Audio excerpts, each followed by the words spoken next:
Okay, so we ended up last time doing the binding around the body of the guitar. I've removed the tape and trimmed the binding. That's ready for the next step, which is going to be filing off for the forearm relief and also for the belly cut. What I've done here with the neck, I've got the binding on the neck. The fretboard is radiused. Now what I'm doing is putting the inlays in. And what I do for inlays is put these little brass rings in. I'll glue those in with super glue, file them down flat, and then I'll fill them with epoxy that I've tinted to the color that I want to use. I'll put a thin layer of the colored epoxy in and then fill this up with clear epoxy. What that does is it gives a real depth when you're in the light. I've also put on the fret markers on the side. These happen to be luminescent markers. You can charge these with a black light for about 10 minutes or so, and then they'll glow for a couple hours.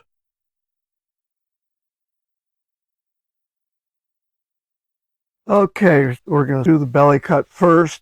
To start out, I'm going to use what's called a little pin sander.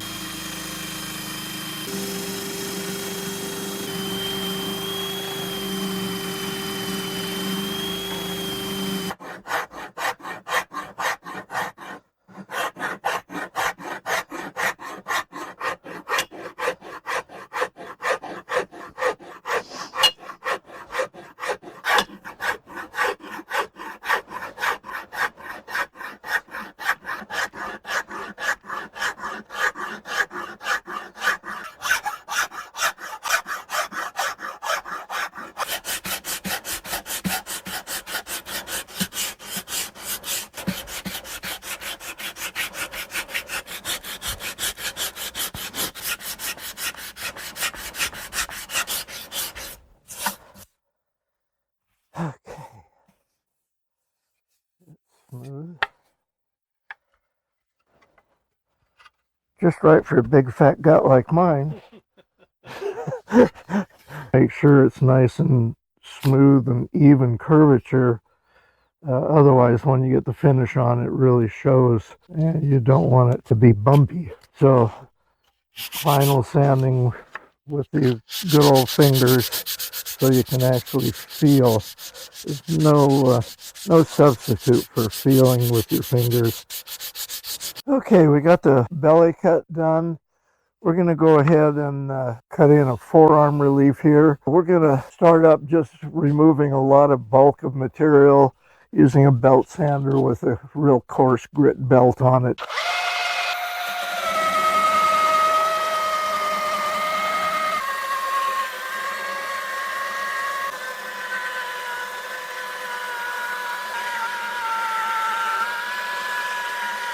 And we'll do some hand sanding on that.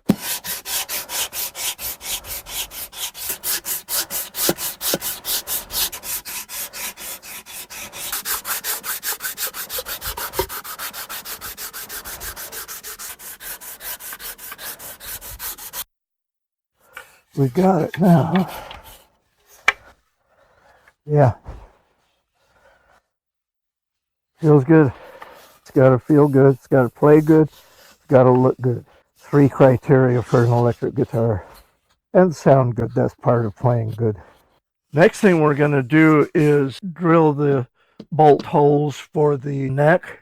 I also am going to do a lot of shaping here, grinding off a lot of this wood so that when you're playing, your hand doesn't hit anything. It's just nice and smooth all the way up to that cutout. So when that gets on, that's how it's going to look.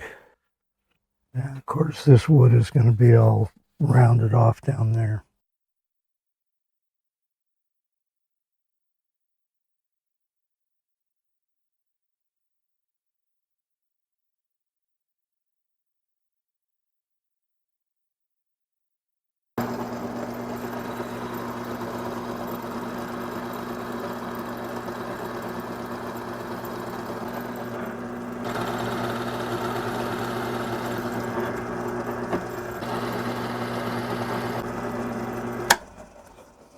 Now we can drill the screw holes.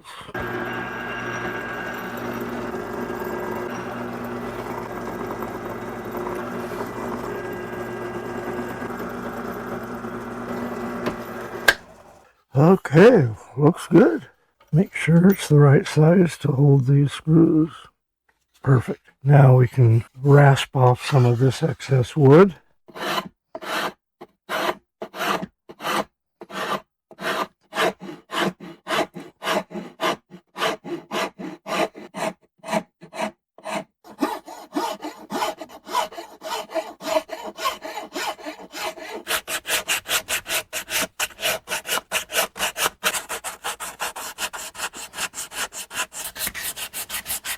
Now that may seem like a little thing, but you know what? For custom guitars, it's the little things that matter. Could have left this steel like a Fender guitar, just square, or like some guitars where they got smart and they kind of rounded this off, but they still left this angle square. And when you're playing, that's really kind of annoying. So just this little tiny bit makes a huge difference when you're trying to play up high on the neck. Your hand doesn't even notice that. Well, we're almost ready to put some stain and finish on this. So one thing I like to do before putting any finish on, even sealer, is after sanding with a 220 grit where it's really pretty smooth, I'll spray it with a little water, then let the water dry. What that does is the water soaks into the wood and it raises the little fibers up. It causes the wood to swell, and the little fibers in the wood swell up. After it dries, you feel the surface that you thought you sanded really smooth, and it feels rough. At that point, just really lightly sanding it with a number 330 grit sandpaper, and it really makes a huge difference in the final finish. It's enough to dampen the surface.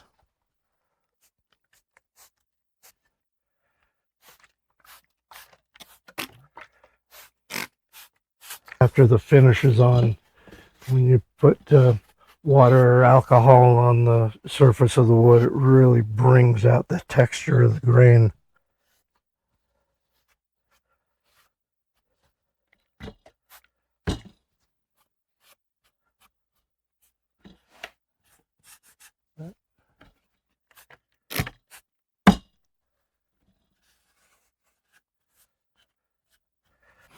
Well, we just need to let that thoroughly dry, and then we'll do some more sanding.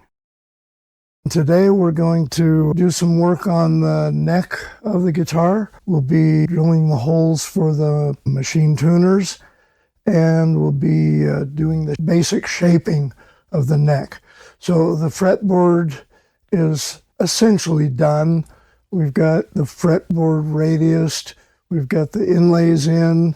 Next thing we have to do on the fretboard is install the frets. In drilling the holes for the tuning machines, I have a jig that I use, but essentially it starts out, this is the template for the neck, used to cut it out. It has the 10 millimeter holes drilled in it, but those are just for my convenience. One hole up here is used as a screw hole to hold that down while I'm trimming the neck. And we did use that already to drill the first hole. So now I remove that template. I put in this template. A 10 millimeter stainless steel rod goes down into that first hole we drilled to hold it in position.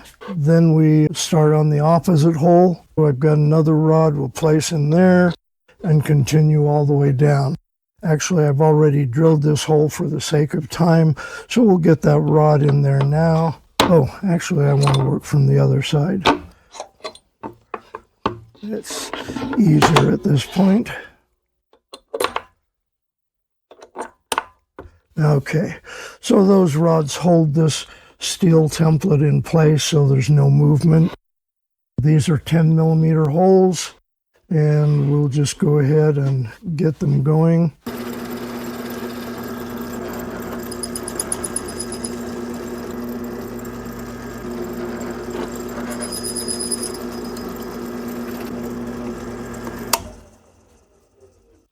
and that little steel template helps me get those perfectly aligned, distance from the edge and distance apart. Okay, so we're going to go ahead and put the frets in, and I've already got the frets cut to approximate length. I've trimmed the frets. The part that goes in the slot is called the tang.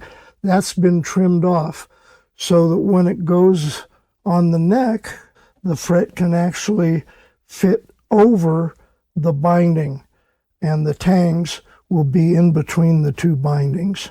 It does two things to do it that way. I think it's aesthetic. It looks nice to have the bindings go the full length, and I like it functionally because now the frets go the full width of the fretboard. Some guitars, like Gibson, they do it differently. They put the frets on full length first and trim the frets off, and then they put the binding on, and it covers up the ends of the frets. Then you'll have a situation with the frets in place, they'll be trimmed back, and then the binding will go on over everything. After the binding is on, they trim the binding in here between the frets, leaving this little piece which actually extends the fret out. It's called a binding nib, and they leave that to extend the fret all the way out to the edges of the neck. So you've got a metal fret and then a plastic binding nib.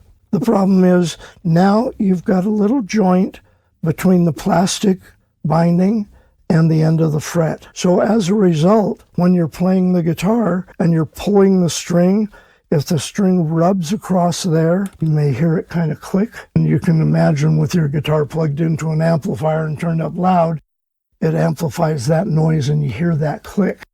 Well, I had a Gibson guitar that was so bad that sometimes the string would actually get stuck in between the fret and the plastic nib, which made it impossible to play after that. I don't do that. I let the frets go all the way out to the edge of the neck, and you don't have that problem. I use a press to press the frets in place, but I don't totally rely on the tangs grabbing into the wood, although they do. 99% of the guitars available on the market, which are hundreds of thousands, probably millions of guitars, are used that way. The frets are just pressed into the fretboard. The wood holds the frets in place. But I don't totally rely on that. I use epoxy to put in there before I put the frets in, just to add extra grip so the frets don't come out with humidity or heat changes, which kind of warp the wood. And it also gives a better fret to wood connection. I think that maybe a tiny bit it improves the tone. We want to be careful to only get the epoxy in the fret slots and not smear it all over the fretboard, which is very difficult to do. And I'll usually work about 5 frets at a time, just because it's convenient to do it that way.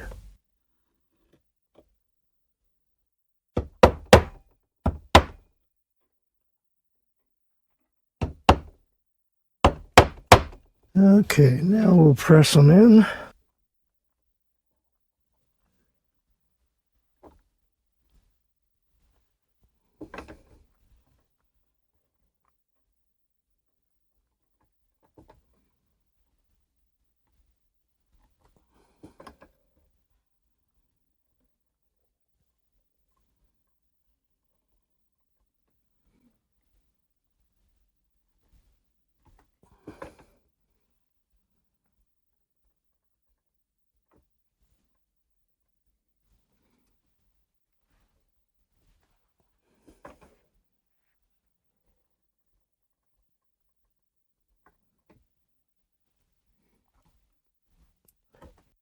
I might add that the fret press fret call, which is this brass part at the very end, they come in different radiuses to fit what radius you have on the neck.